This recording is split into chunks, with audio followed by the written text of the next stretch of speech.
প্রিয় ভিউয়ার্স, আশা করি সবাই ভালো আছেন। আমি আলহামদুলিল্লাহ আপনাদের সবার দোয়ায় অনেক ভালো আছি।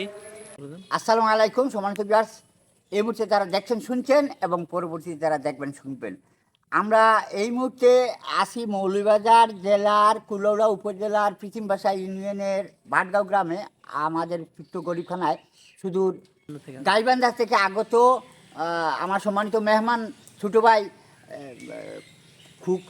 ক্রিয়েটর খুকা পেজের অ্যাডমিন যিনি, উনি আমার এখানে আতিথ্যতা গ্রহণ করে আমি অত্যন্ত আনন্দিত।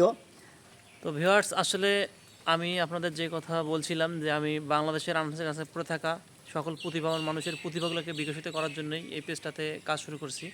তো এই যে ভাইকে দেখতে পাচ্ছেন, ইনি অসংখ্য কবিতা এবং গান লিখছে, যা সাম্প্রতিক সময়ে মানে প্রতিটা মানুষেরই শোনা দরকার। তো যাই হোক, সেজন্য এই ভাইয়ের কাছে আমার আশা।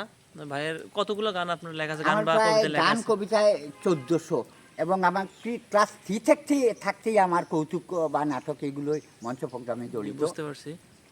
পলাশির পর হতে স্পেশালি 1948 সালে আমরা স্বাধীনতা পেয়েছিলাম ব্রিটিশের কাছ থেকে, সেখানেও বন্দি স্বাধীনতা। যাই হোক, ওই বন্দি স্বাধীনতার প্রেক্ষাপটেই 1971 যুদ্ধ, 30 লক্ষ মানুষ, অনেক মা বোনের ইজ্জত হারিয়ে 71-এর যুদ্ধেও স্বাধীনতা পাওয়ার পরও আবার সেই বন্দি স্বাধীনতা, এই বন্দি স্বাধীনতার শিকল আমাদের ভাঙতে হবে। সহজেই মনে পড়ে গেল আমার অত্যন্ত অগ্রজ বিদ্রোহী কবি কাজী নজরুল ইসলাম, যে কারার ওই লৌহ কপাট, কারার এই লৌহ কপাট। আর আমি সম্মানিত লেখকদেরকে বলবো, 1 লক্ষ টুনির মা গান লেখার চেয়ে, 100 কোটি টুনির মা লেখার চেয়ে একটা কারার এই লৌহ কপাটি শ্রেয়।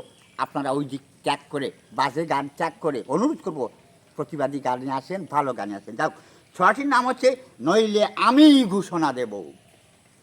বন্দি স্বাধীনতার ধর্ষিতা আইনে, গণতন্ত্রের ফাঁসি, ভোটাধিকার লুট, মানবতার করুণ চিৎকার। আবারও ঘষটি মিরন জগৎ শেঠ, নব্য ক্লাইভ মির্জাফরদের ষড়যন্ত্রে মীর মদন মোহনলালরা সিরাজের ঘোষণার অপেক্ষায়।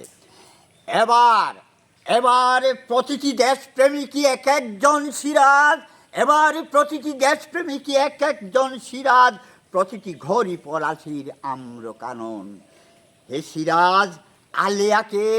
সিরাজ আলিয়াকে দ্রুত বিদায় জানিয়ে ঘোষণা দাও রণঢঙ্কার, নইলে আমি ঘোষণা দেব নব্য ক্লাইভ জগৎ শেঠদের গর্দান গুড়িয়ে দেবার মহান আল্লাহর নির্দেশনায়। সম্মানিত ভিউয়ার্স, আমি আবৃত্তিকারক নয়, ক্ষমা করে নেবেন। আসসালামু আলাইকুম। আপনারা যারা এই কবিতার অর্থ বুঝবেন তাদেরকে আর বলা লাগবে না। তো দেখেন কি টাইপের কবিতা উনি লিখছে। সাম্প্রতিক সময়ে বাংলাদেশের মানুষ যে অবস্থায় আছে সেই সব বিষয় নিয়ে কিন্তু উনি এই কবিতাটা লিখছে। উনি কোনো রাজনীতির সাথে জড়িত না, জাস্ট ওনার ব্যক্তিগত অভিমত এখানে মানে বর্ণনা করছে।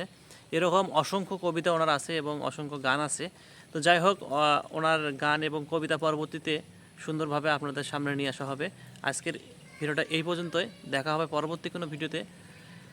ভালো থাকবেন, সুস্থ থাকবেন, আল্লাহ হাফেজ।